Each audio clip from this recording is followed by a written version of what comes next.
O conceito de bioma fala da uniformidade de características ecológicas predominantes numa dada área, num dado ecossistema, num conjunto de comunidades. Basicamente, você teria então uma uniformidade da variação de temperatura e de umidade ao longo do dia, ao longo do ano, naquele local, uma série de condições edáficas também dentro de uma certa amplitude de variação, que permitem que a maior parte dos organismos que vivam ali estejam vivendo comunitariamente, compartilhando aquelas características. A Amazônia é a maior floresta tropical úmida do mundo. Ela também é o nosso maior bioma e ocupa aproximadamente 45% do território nacional. A Amazônia guarda a maior diversidade biológica do planeta. Porém, muitas espécies, tanto de animais quanto de plantas, ainda são desconhecidas. Sua variedade de fauna, flora e hídrica são o resultado de um processo de formação longo e complexo, que durou muitos milhões de anos. Eventos como invasões dos oceanos e o surgimento dos Andes são responsáveis pela Amazônia que conhecemos hoje. Nós sabemos, por exemplo, que desde o começo do Terciário, 65 milhões de anos atrás, já existiam florestas cobrindo grandes extensões de muitos territórios do mundo. O mesmo se dá com a América do Sul. Aparentemente, então, nós temos que olhar para as nossas florestas como os biomas antigos, dos mais antigos que a gente possui. A Mata Atlântica é formada por um mosaico de formações florestais que cobriam cerca de 15% do território brasileiro. Hoje, apenas 7% da mata restou bem conservada. A Mata Atlântica possui diversas espécies endêmicas, porém muitas ameaçadas de extinção devido à redução e fragmentação deste bioma. A Mata Atlântica, em particular, também tem uma história complexa que pode ser vista dada a sua ampla extensão latitudinal. Então, enquanto a Amazônia basicamente tem uma grande extensão territorial, mas numa faixa latitudinal estreita, a Mata Atlântica é fenomenal por ter uma ampla faixa latitudinal. Ela vem lá do Nordeste, tá, até penetrando na Argentina, né, sul do Brasil.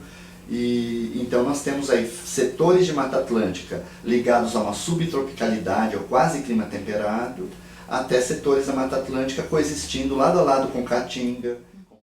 A Caatinga cobre 10% do território nacional e está situada na região nordeste do país.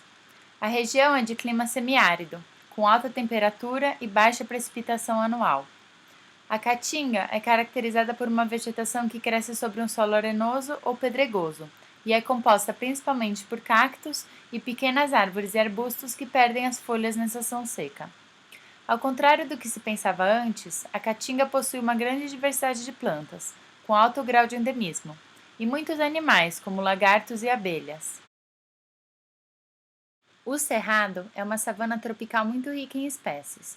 O fogo natural é responsável pela distinção vegetal do cerrado. Sua vegetação é adaptada ao fogo e mostra um aspecto retorcido com cascas espessas. O Cerrado fica na porção central do Brasil e forma, junto com a Caatinga, a Diagonal Seca, que é um conjunto de biomas com clima seco entre a Amazônia e a Mata Atlântica. Estudos recentes indicam que a diversificação da vegetação do Cerrado é mais recente e provavelmente ocorreu a partir de espécies presentes nas florestas úmidas adjacentes. O conhecimento das variações de temperatura no mundo ao longo dos milhões de anos, associado aos conhecimentos da evolução da topografia dos terrenos, tipos de solo, solos que só se formam sob clima muito seco, por exemplo, estão se coadunando para contar essa história de que cerrados e savanas só existem provavelmente nos últimos 30 milhões de anos para cá, talvez 20 milhões de anos para cá. E dessa forma, a história dos fósseis também nos conta que fósseis de plantas e famílias típicos de cerrados, típicos de Caatinga, são mais recentes.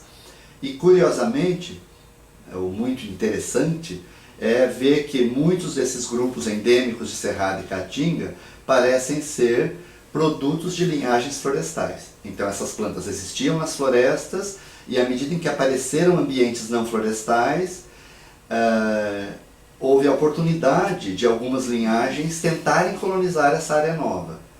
E elas o fizeram muito bem. Então, o Pantanal é considerado a maior área continental úmida do planeta e é constituído principalmente por savana estépica alagada.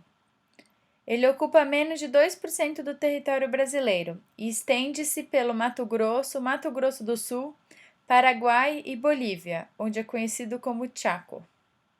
O Pantanal é um dos ecossistemas mais ricos do Brasil e também é importante ponto de parada para aves migratórias do Neoártico. O Pampa também é conhecido como Campos Sulinos e ocupa cerca de 2% do território brasileiro, sendo o único bioma do país presente em somente um estado, o Rio Grande do Sul. O Pampa é constituído principalmente por relevo de planície e vegetação campestre, como gramíneas, herbáceas e algumas árvores. Os ambientes costeiros não são considerados um bioma por conta de suas variadas características ecológicas. A costa brasileira é bastante antiga e se formou após a separação entre a América do Sul e a África, há aproximadamente 120 milhões de anos. Hoje, é possível encontrar diversos tipos de ambientes ao longo dos mais de 8.000 quilômetros de extensão do litoral brasileiro, como manguezais, praias, restingas, dunas, recifes de corais, costões rochosos, ilhas, entre outros. Cada bioma é resultado único de um processo longo e complexo. Nós, humanos, destruímos boa parte desses num espaço de tempo infinitamente menor. Portanto, são necessárias medidas que visem a conservação desses ambientes, garantindo sua manutenção para gerações futuras. há quanto tempo cada bioma pode existir depende das condições vigentes que permitam que ele se mantenha. Eu acredito que o que a gente tem de resposta atual é que está havendo uma aceleração no aquecimento climático global. Se a causa é antrópica ou não vou discutir aqui, mas a tendência de alteração, de novo nós estarmos entrando num período de aquecimento global, vai levar a que alguns biomas sejam beneficiados e outros sejam prejudicados.